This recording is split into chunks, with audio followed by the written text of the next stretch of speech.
अभी एक भजन होगा। भजन के साथ साथ सभी भाई बहन अपने अपने देव इष्ट भगवान का ध्यान करेंगे।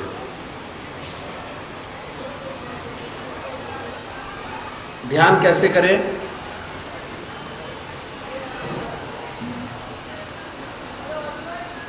हमारे जो ग्रस्त में संत महात्मा हुए, उन्होंने बहुत सुंदर तरीका बतलाया ध्यान करने का, पूजा करने का।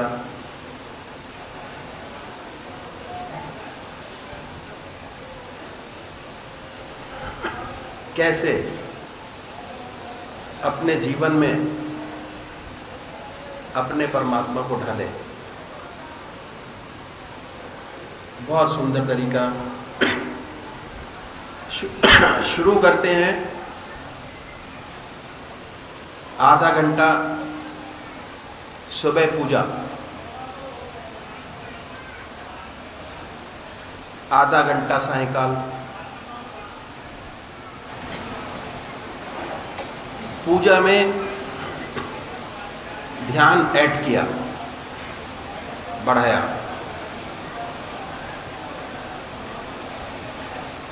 कैसे बढ़ाया? बहुत शॉर्ट में वो तरीका मैं आपके सामने रखता हूँ।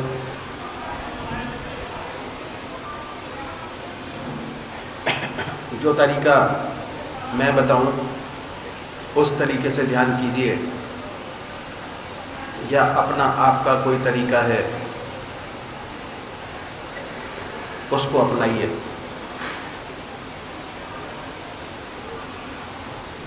संसार में दो प्रकार के भक्त हैं, एक साकार रूप के पुजारी और दूसरे निराकार। हमारे ग्रस्त में जो संत महात्मा हुए, उन्होंने किसी को नहीं छोड़ा, दोनों को पकड़ा। सबसे पहले करना क्या है? यह निश्चित करें कि आप परमात्मा की कौन सी मूरत, कौन सी सूरत, कौन सी शक्ल, कौन सी मूर्ति ऐसी है जिसमें परमात्मा की सबसे ऊंची भावना डाल सकते हो। सबसे ऊंची भावना उन्हें अपनाए। वो देव, वो देवता, वो परमात्मा, उन्हीं को माने। हमारे जितने संत महात्मा हुए, किसी को भी ले लीजिए, वो सब एक इष्ट के पूजा करने वाले थे। एक इष्ट, अनेक नहीं, एक नाम, एक इष्ट।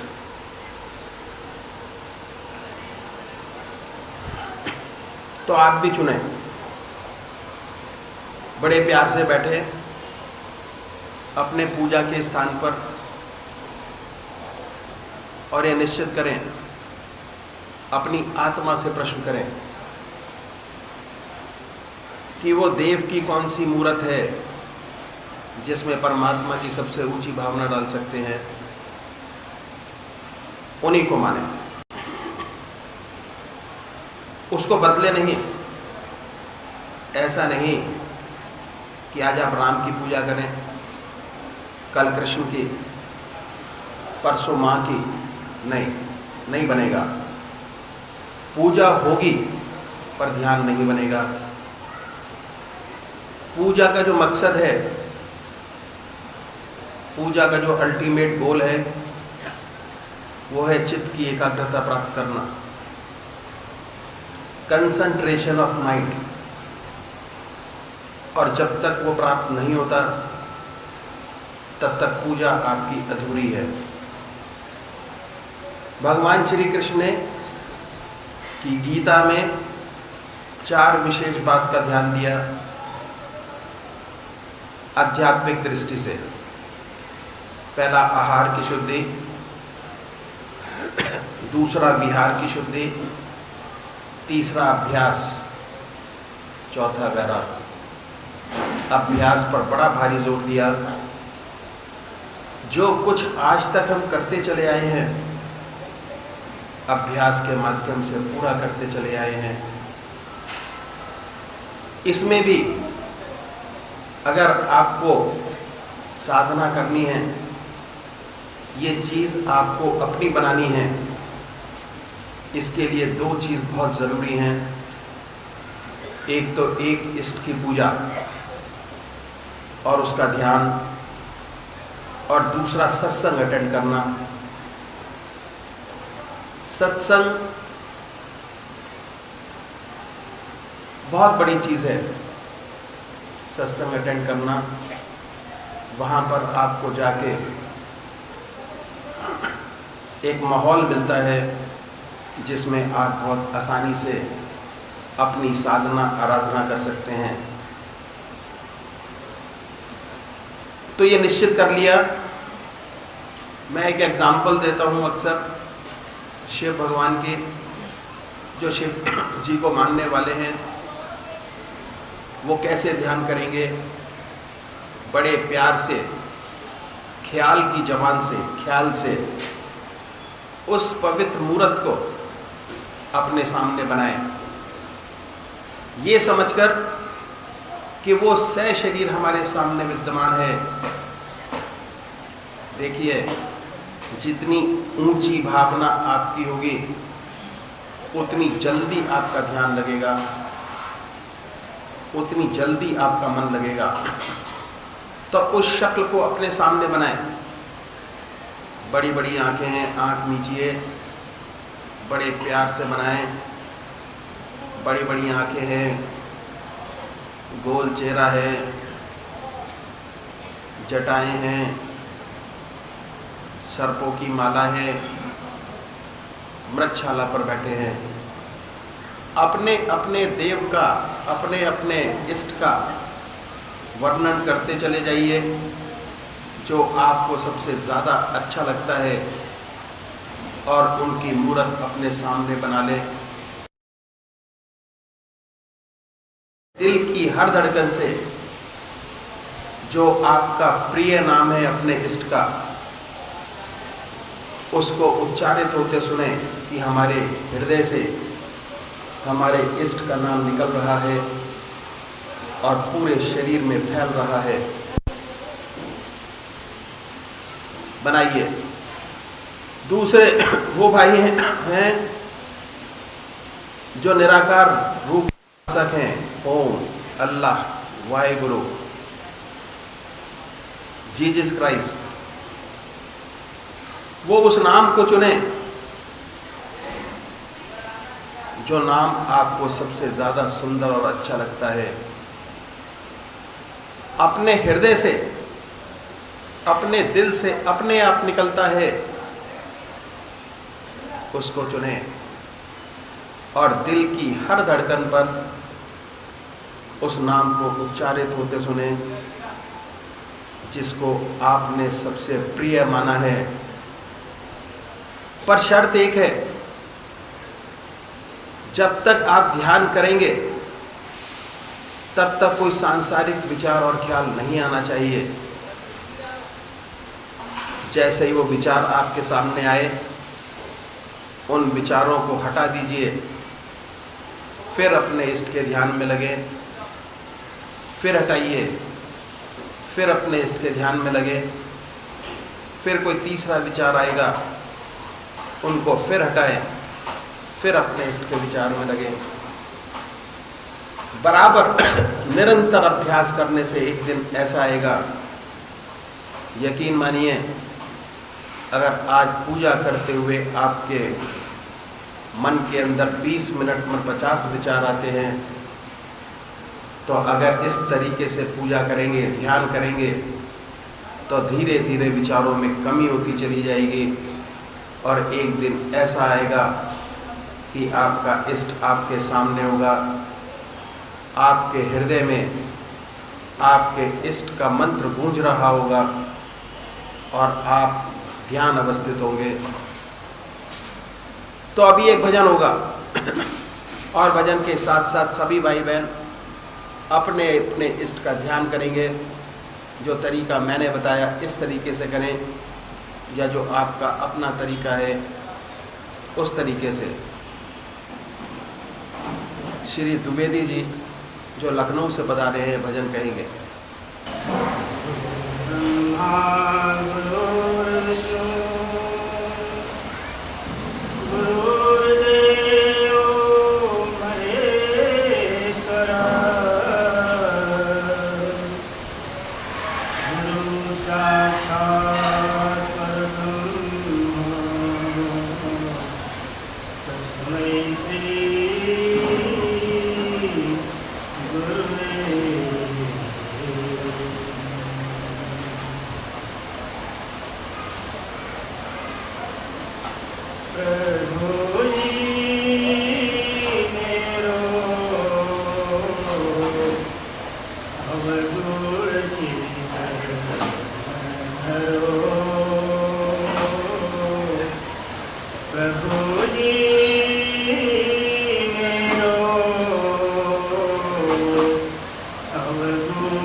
जय सद्गुरुदेव, जय पद शरणम।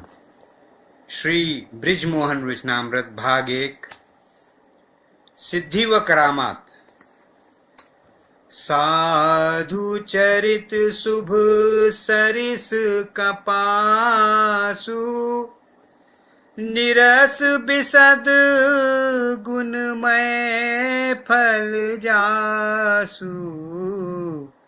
जो सही दुख पर छिद्र दुरावा, बंदनीय जही जग जस पावा। सेठ नथुमल जी आजकल बहुत ही मस्त रहते हैं। चलते फिरते, सोते जागते गुरुदेव के ध्यान में लगे रहते हैं और मीठी मीठी नशे की खुमारी जो गुरु कृपा से पाई है में डूबे रहते हैं। उनका हृदय हर समय केवल गुरु चर्चा ही करता रहता है। जिससे मिलते हैं श्री दद्दाजी महाराज की चर्चा चलाते हैं। अपने भाग्य को सराहते हैं कि ऐसे सिद्ध पुरुष के चरण मिले। आज प्रातः काल टहलते समय पंडित भिखारी लाल पेशकार जजी व बाबू सोहन लाल मुंसरिम जजी दासानुदास के पूजनीय पिताजी से भेंट हो गई। आप दोनों ही कर्मकांडी आर्य समाजी हैं और अपने सदाचार युक्त जीवन तथा सादगी के लिए शहर में मशहूर हैं। सेठ जी ने श्री दद्दाजी महाराज की चर्चा छेड़ी। श्री सोहनलाल जी ने कहा, सेठ जी, दद्दा में क्या खास बात है? हमारा छोटा भाई मोहनलाल भी उनकी सोहबत में अधिक रहता है। सेठ जी ने कहा, बाबूजी, वो तो बहुत बड़े सिद्ध महात्मा हैं, कामिल फकीर हैं। उनके पास बैठकर आदमी सो जाता है। वह जो कह दें वो फौरन हो जाता है। हमें तो आपके भाई बाबू मोहनलाल जी ही उनके पास ले गए थे। हमें तो आपके भाई बाबू मोहनलाल जी ही उनके पास ले गए थे। हमें तो उनसे बड़ा लाभ पहुंचा है। पंडित भिखारीलाल जी बोले, अच्छा, वो सूफी जी करके जो मशहूर हैं, जो पुलिस दफ्तर में हेड क्लर्क हैं, देखे तो मैंने भी हैं। मुसलमानी कट की दाढ़ी रखते हैं, टोपी भी मुसलमानी डिजाइन की पहनते हैं। सुना है मुसलमान फकीरों व पीरों की बातें करते हैं। एक दो मर्तबा लोगों ने कब्रों पर जाते व फूल चढ़ाते भी देखा है। कौम के कायस्थ हैं। कायस्थों का मुसलमानों से चोली दामन का साथ रहा है।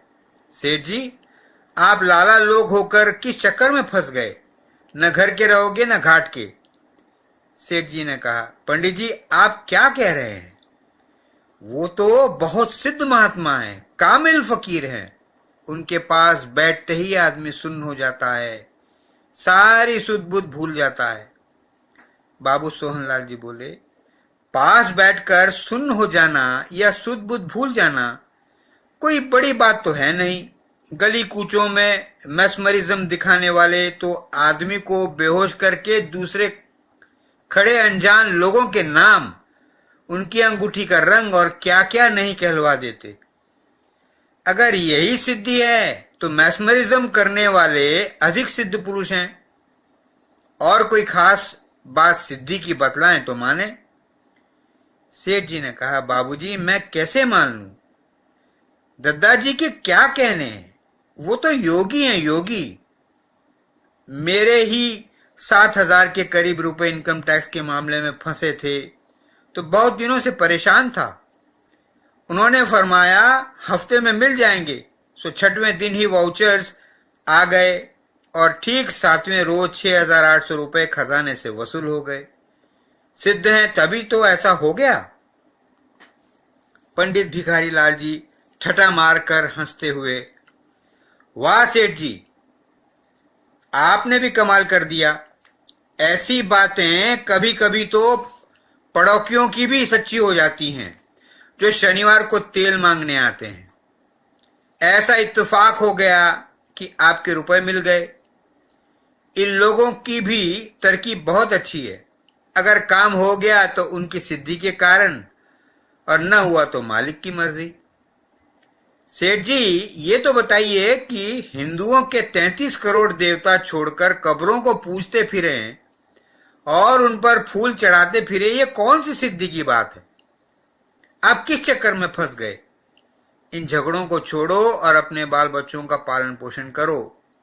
फुर्सत मिले तो आर्य समाज में आ जाया करो। वहां स्वामी जी रहते हैं, वो सब आपका भ्रम दूर कर देंगे। बाबू सोहनलाल जी ने कहा, कब्रों पर फूल चढ़ाने वाली बात तो हमारी समझ में भी नहीं आती। भला अपना पहनावा व ढंग छोड़कर मुसलमानों का पहनावा व रहन सहन क्यों ली जाए? सेठ जी, स्वामी दयानंद सरस्वती ने तो अब सच्चे धर्म का प्रकाश कर दिया है। अब खामखा चक्कर में पड़ना ठीक नहीं। ये बातें हो ही रही थी कि बाजार आ गया। अब सेठ जी का मन बड़े चक्कर में पड़ गया। पंडित भिखारीलाल जी तथा बाबू सोहनलाल जी माने हुए अच्छे लोगों में हैं और अपने मिलने वाले हैं, धोखा थोड़े ही देंगे। बात तो पते की करते हैं। किस चक्कर में पड़े, सुबह मंदिर जाओ और अपनी दुकान देखो। हिप्नोटिज्म और राम नाम। सुन समुझहि जन मुदित मन, मज्जहि अति अनुराग। लहि चारि फल अछत तनु, साधु समाज प्रयाग। सेठ नथुमल जी को लगभग 15 दिन बिना दद्दाजी महाराज के सत्संग में गए हुए हो गए। रोज प्रातःकाल मंदिर के दर्शन कर दुकान के काम में लग जाते हैं। अब दद्दाजी महाराज की चर्चा भी नहीं करते, परंतु 2 रोज से बदन में खुजली सी हो गई है। दवा बराबर खा रहे हैं। इसी प्रकार 1 सप्ताह और निकल गया, परंतु बराबर दवा खाते रहने पर भी खुजली ठीक होने में नहीं आई। कुछ अजीब ही किस्म की खाज है जो डॉक्टर की समझ में भी नहीं आई। मर्ज बढ़ता ही गया ज्यों-ज्यों दवा की। आज सेठ जी का मन उदास है। दद्दाजी महाराज की याद हो आई है। याद आते ही एक अजीब नशे की सी अवस्था हो गई। सायंकाल का समय है। सेठ जी ने कुर्ता गले में डाला और दद्दाजी महाराज के घर का रास्ता लिया। ईंटा रोड़ी पहुंचकर दद्दाजी महाराज के घर पर पहुंचे तो मालूम हुआ सरकार भोजन कर रहे हैं और अंदर से बैठने का आदेश हुआ। घर के दरवाजे के बाहर ही छोटा सा बगीचा है, उसमें एक खाट पड़ी हुई है। सेठ जी खाट पर बैठ गए। फिर कुछ लेटने को तबीयत हुई तो लेट गए। लेटने के बाद आपको बहुत आराम सा मिला। खुजली में कमी मालूम हुई। कई रोज के जागे थे। आराम मिलने से नींद आ गई और आप सो गए। श्री दद्दाजी महाराज भोजन कर बाहर आ गए। सेठ जी को आराम करते देखकर बगीचे में टहलने लगे। सेठ जी लगभग 1 घंटा गहरी नींद में सोए हैं। उठे तो देखा सरकार टहल रहे हैं। सटपटाकर सरकार को भूमिष्ठ प्रणाम किया। अब हक्के बक्के से हो गए हैं।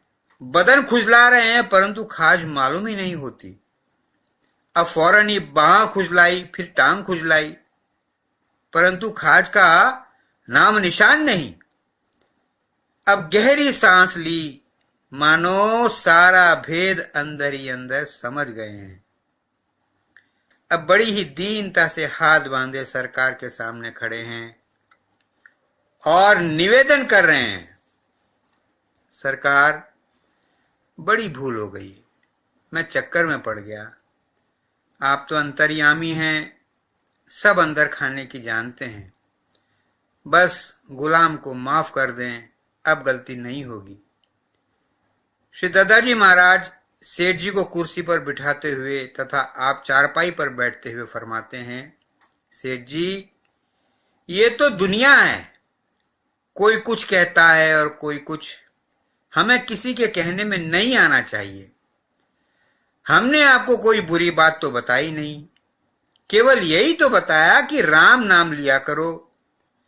अब सोचो कि आपको अगर ऐसा हिप्नोटिस्ट मिल जाए जो कि आपका मन व आत्मा मालिक के कुल भगवान में लगवा दे और मन प्रभु चरणों में एकाग्र करा दे, तो फिर ऐसे हिप्नोटिज्म में क्या खराबी है जो जीवन को सदाचार युक्त बनाकर असल ध्येय पद तक पहुंचा दे। वैसे मैस्मरिज्म में मैं बिल्कुल नहीं जानता और ये मार्ग अंधकार की तरफ ले जाने वाला है। मैं तो केवल नाम आधार हूं और ईश्वर की तरफ निगाह किए हूं, इसके सिवा और कुछ नहीं जानता। फकीरों के पास तो एक ही करामात है और वो ये है कि उनके पास बैठकर मालिक की याद आ जाए और अपनी कमियां नजर आने लगें। इससे अधिक करामात और आप क्या चाहते हैं? सेठ जी, ये फकीर आपके शहर में आपके दरवाजे पे पड़ा हुआ है। यह चीज जंगलों की बरसों खाक छानने पर भी हाथ नहीं लगेगी। बस राम नाम लिए जा, जो बन पड़े सो दिए जा। अब समय सायंकाल लगभग 7 बजे का हो चला है। श्री दद्दाजी महाराज बैठक में सेठ जी के साथ चले गए हैं और मौन होकर बैठ गए हैं। धीरे धीरे सत्संगी भाई आने आरंभ हो गए हैं और चुपचाप ध्यानावस्थित होते जाते हैं। आज सेठ जी तो प्रेम के अथाह समुद्र में गोते खा रहे हैं। उनके आनंद की सीमा नहीं। ऐसा ध्यान लगाए कि सुध बुध सब भूल गए हैं। सभी भाइयों की सहज समाधि की सी अवस्था हो रही है। दद्दाजी महाराज के चेहरे पर तेज बढ़ गया है। फैज की अनुपम वर्षा हो रही है। लगभग 1 घंटा आत्मानंद में डुबकी लगाने के बाद लोग सचेत हो रहे हैं। इतने में ही श्री दद्दाजी महाराज ने बड़े प्रेम से निम्नलिखित भजन बड़े ही मधुर कंठ से गाया। जापनी मिटा चाहे दिल प्यार किया चाहे, हर एक सुहागिन है किस किस को पिया चाहे। प्रीतम की पुजारिन हूँ, उस दर की भिखारिन हूँ। प्रीतम की पुजारिन हूँ, उस दर की भिखारिन हूँ। जब ऐसी सुहागिन हूँ, क्यों कर न पिया चाहे। जब ऐसी सुहागिन हूँ, क्यों कर न पिया चाहे। मैं खाने उल्फत में जी भर के पिया चाहे। खुद कुछ ना दिया चाहे और खूब पिया चाहे। मैं खाना उल्फत में जी भर के पिया चाहे। खुद कुछ ना दिया चाहे और खूब पिया चाहे। भजन के आनंद ने एक नया रस पैदा कर दिया है, परंतु क्योंकि रात्रि अधिक हो चली थी, सत्संग समाप्त हुआ और सब भाई जन शांति और आनंद में मग्न हो श्री दद्दाजी महाराज को दंडवत प्रणाम कर अपने अपने घर को गए।